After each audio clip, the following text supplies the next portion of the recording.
Бул эмне деген сөз? Даватты жабыш керек деп бирөөсү чыгып айтып атат. Ömründe bir adamga жақшылық кылбаган бирөө чыгып эксперт болуп алып, даватты жабыш керек дейт. Сен кыргыз элине дават жабылсын деп кыянатчылык кылып атасың. Анткени биздин көпчүлүгүбүз ошол аркылуу мусулман болуп атабыз. Ошол аркылуу өзүбүздүн жолубузду таап атабыз. Сен ошону дагы бизден көп көрүп, кызганып, башка бирөөнүн тыйыны менен бизди жок кылгың келип атат.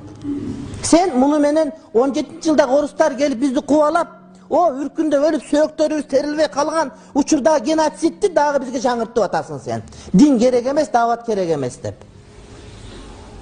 Ага кошулуп жолук керек эмес деп. Булар чыккынчылар кыргыз элинин.